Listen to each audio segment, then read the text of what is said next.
Assalamualaikum guys, this is me Dr. Tehzeeb Fatma. Today we are going to discuss about Rutherford's atomic model. Previous lecture के अंदर हमने discovery of neutron पढ़ा था. आज हमारा concern है रदरफोर्ड्स एटॉमिक मॉडल. ये बहुत ज़्यादा इंपॉर्टेंट लॉन्ग क्वेश्चन है, बहुत ज़्यादा इंपॉर्टेंट है. ये लॉन्ग क्वेश्चन मोस्टली आ जाता है. ठीक है, so let's start it. Rutherford जो साइंटिस्ट था उसने कौन सा एक्सपेरिमेंट परफॉर्म किया? रदरफोर्ड जो साइंटिस्ट था उसने परफॉर्म किया गोल्ड फॉयल एक्सपेरिमेंट. कौन सा? Gold foil experiment. Gold foil experiment. ठीक है, क्या देखने के लिए? To see how the positive and negative charges could coexist in an atom. के एक एटम के अंदर नेगेटिव और पॉजिटिव चार्जेस इकट्ठे कैसे रह सकते हैं, को एग्जिस्ट कैसे कर सकते हैं, ये देखने के लिए उसने गोल्ड फॉयल एक्सपेरिमेंट परफॉर्म किया. उसने क्या किया? उसने ही बम्बार्डेड अल्फा पार्टिकल्स. ठीक है, उसने अल्फा पार्टिकल्स को बम्बार्ड करवाया. ठीक है, ही बम्बार्डेड अल्फा पार्टिकल्स.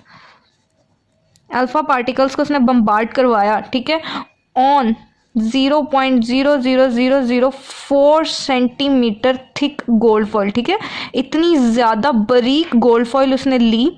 ठीक है, और उनके ऊपर क्या बम्बार्ड करवाया? अल्फा पार्टिकल्स को बम्बार्ड करवाया. ठीक है, अल्फा पार्टिकल्स जो से थे उसने कहाँ से प्रोड्यूस करवाया? अल्फा पार्टिकल्स उसने प्रोड्यूस करवाई है. अल्फा पार्टिकल्स उसने एमिट करवाए from the radioactive elements. ठीक है, अल्फा पार्टिकल्स उसने एमिटेड करवाए. Alpha particles were emitted by the radioactive elements. ठीक है, रेडियो एक्टिव एलिमेंट्स की मदद से उसने अल्फा पार्टिकल्स प्रोड्यूस करवाए और उनको किस पर बम्बार्ड करवाया? गोल्ड फॉइल पर. ठीक है, रेडियो एक्टिव एलिमेंट्स कौन से हो सकते हैं? फॉर एग्जांपल उसने रेडियम लिया या फिर उसने प्लोनियम लिया. ठीक है,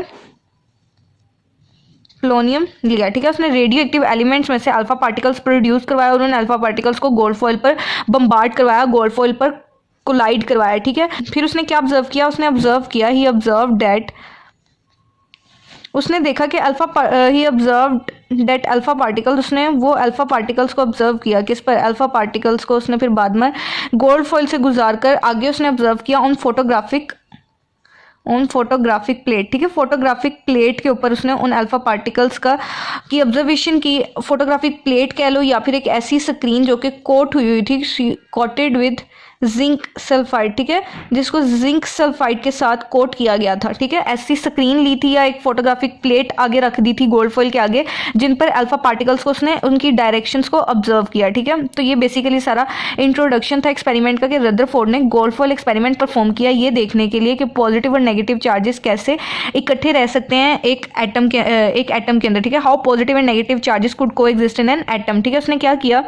he bombarded alpha particles on 0.0004 centimetre thick gold foil. उसने इतनी ज़्यादा बरीक गोल्ड फॉइल पर अल्फा पार्टिकल्स को कोलाइड करवाया, बम्बार्ड करवाया. अल्फा पार्टिकल्स उसने कहाँ से प्रोड्यूस करवाए? Alpha particles were emitted by the radioactive elements like radium and polonium. Radium और प्लोनियम में से उसने अल्फा पार्टिकल्स प्रोड्यूस करवाए. अल्फा पार्टिकल्स बेसिकली क्या होते हैं? Alpha particles basically helium nuclei हैं. ठीक है, इनके ऊपर 2 पॉजिटिव चार्ज होता है. Helium nuclei basically alpha particles होते हैं और ये हीलियम न्यूक्लाई या फिर अल्फा पार्टिकल्स जो होते हैं ये काफ़ी हद तक पेनिट्रेट कर सकते हैं. ठीक है, इनकी पेनिट्रेशन पावर काफ़ी अच्छी होती है. ये काफ़ी हद तक to some extent they can penetrate to some extent, ये काफ़ी हद तक पेनिट्रेट कर सकते हैं. ठीक है, तो उसके बाद फिर उसने उस गोल्ड फॉइल के आगे एक फोटोग्राफिक प्लेट रख दी थी, ये ऐसी स्क्रीन जिसको जिंक सल्फाइड से कोट किया गया था और उस पर उसने अल्फा पार्टिकल्स की डायरेक्शन को मेजर किया था. मैं डायग्राम के थ्रू अगर मैं एक्सप्लेन करने की कोशिश करूँ तो उससे आपको और ज़्यादा क्लियर नजर आएगी. ठीक है, उसने एक बॉक्स लिया फॉर एग्जाम्पल. ठीक है, उसने एक बॉक्स लिया, उस बॉक्स के उसने अंदर क्या रख दिया? रेडियो एक्टिव एलिमेंट्स रख दिए. ठीक है, या तो उसने रेडियम रख दिया या उसने प्लोनियम रख दिया. ठीक है, रेडियो एक्टिव एलिमेंट्स रख दिए. रेडियो एक्टिव एलिमेंट्स में से क्या प्रोड्यूस हुए? रेडियो एक्टिव एलिमेंट्स में से क्या एमिट हुए? तो वो रेडियो एक्टिव एलिमेंट्स में से अल्फा पार्टिकल्स एमिट हुए. क्या एमिट हुए? अल्फा पार्टिकल्स एमिट हुए. ठीक है, अल्फा पार्टिकल्स मैंने बताया अल्फा पार्टिकल्स के ऊपर 2 पॉजिटिव चार्ज होता है. ठीक है, उसके ऊपर 2 चार्जेस होते हैं अल्फा पार्टिकल्स के ऊपर. ठीक है, इस तरह करके उसने अल्फा पार्टिकल्स प्रोड्यूस करवाया और इन अल्फा पार्टिकल्स की बम्बार्डमेंट किस पे करवाई? गोल्ड फॉइल पर. ठीक है, गोल्ड फॉइल भी जो सा वो एटम्स का बना हुआ था. ठीक है, इस तरह करके मैं भी इतने से एटम्स ले रही हूँ. गोल्ड फॉइल भी जो सी थी वो एटम्स की बनी हुई थी. ठीक है,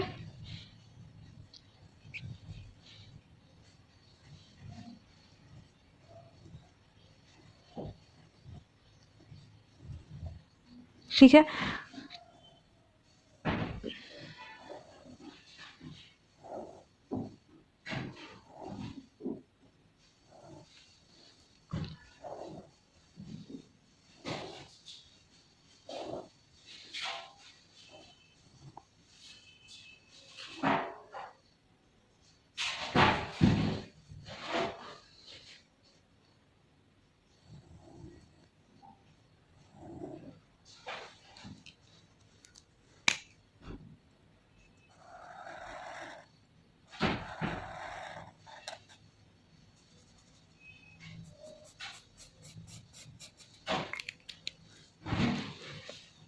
सो बेसिकली रदरफोर्ड ने क्या किया, रदरफोर्ड ने रेडियो एक्टिव एलिमेंट्स रेडियम और पोलोनियम में से क्या एमिट करवाए, अल्फा पार्टिकल्स एमिट करवाए। ये क्या हैं, 2 पॉजिटिव चार्ज वाले क्या हैं, अल्फा पार्टिकल्स हैं, अल्फा पार्टिकल्स। ठीक है, इन अल्फा पार्टिकल्स को उसने बम्बार्ड करवाया किस पर, गोल्ड फॉइल पर। ठीक है, गोल्ड फॉइल के एटम्स मैंने बनाए हुए हैं। ठीक है, इस गोल्ड फॉइल पर उसने अल्फा पार्टिकल्स बम्बार्ड करवाया, फिर उनकी ऑब्जर्वेशन की किस पे, फोटोग्राफिक फिल्म पर। ठीक है, फोटोग्राफिक प्लेट पर, फोटोग्राफिक प्लेट या ऐसी स्क्रीन जिसको जिंक सल्फाइड से कोट किया हुआ था। ठीक है, तो उसने ये ऑब्जर्व किया कि मोस्ट ऑफ द एटम्स, ज़्यादातर एटम्स जोन से थे, ज़्यादातर अल्फा पार्टिकल्स जोन से थे, वो अनडिफ्लेक्टेड गुजरे। ठीक है, most of the atoms zone से थे वो अनडिफ्लेक्टेड गुजरे।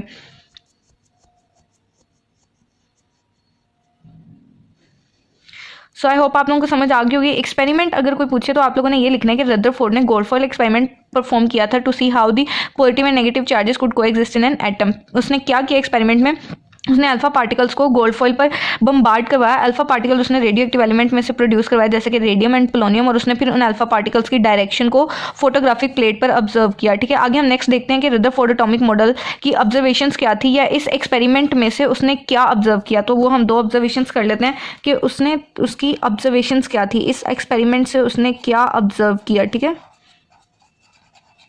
पहली ऑब्जर्वेशन उसने ये देखी कि ज़्यादातर अल्फा पार्टिकल्स जो गोल्ड फॉइल में से गुजर रहे थे, वो ज़्यादातर अल्फा पार्टिकल्स जो से थे वो अनडिफ्लेक्टेड थे, वो डिफ्लेक्ट नहीं हो रहे थे बल्कि वो स्ट्रेट जा रहे थे। ठीक है, मोस्ट ऑफ अल्फा पार्टिकल्स जो से थे वो पास थ्रू फॉइल या गोल्ड फॉइल अनडिफ्लेक्टेड। ठीक है, अनडिफ्लेक्ट होके स्ट्रेट चले गए थे। ठीक है, ज़्यादातर पार्टिकल्स अल्फा पार्टिकल्स अनडिफ्लेक्ट हो गए। एक तो उसने इस एक्सपेरिमेंट से ये ऑब्जर्व किया। दूसरी बात उसने ये ऑब्जर्व की कि जो आउट ऑफ बेसिकली उसने 20,000 प्लस अल्फा पार्टिकल्स जो हैं बम्बार्ड करवाए थे। कितने, 20,000 प्लस अल्फा पार्टिकल्स उसने बम्बार्ड करवाए थे गोल्ड फॉइल पर। तो उसने ये ऑब्जर्व किया कि आउट ऑफ 20,000 अल्फा पार्टिकल्स, कितने, 20,000 अल्फा पार्टिकल्स में से वेरी फ्यू, ठीक है, बहुत थोड़े ऐसे पार्टिकल्स थे, very few particles were deflected. ठीक है, बहुत थोड़े पार्टिकल्स जो से थे वो डिफ्लेक्ट किए। ठीक है, बहुत थोड़े पार्टिकल्स जो से हैं वो डिफ्लेक्ट हुए। ठीक है, और उससे भी थोड़े पार्टिकल्स ऐसे थे जो रिबाउंस बैक हो गए। ठीक है, बाउंस्ड बैक हो गए। ठीक है, जो रिबाउंस्ड हो गए, वापस को पीछे को मुड़ गए। ठीक है, तो ये 2 ऑब्जर्वेशन थी। एक्सपेरिमेंट ये था और 2 ये ऑब्जर्वेशन उसने इस एक्सपेरिमेंट से निकाली कि most of the alpha particles pass through the foil undeflected and out of 20,000 particles very few particles were deflected and also और at fairly large angle and, और उससे भी ज़्यादा कम पार्टिकल्स ऐसे थे जो रिबाउंस बैक हो गए, वापस पीछे की तरफ रिपेल हो गए, पीछे की तरफ मुड़ गए।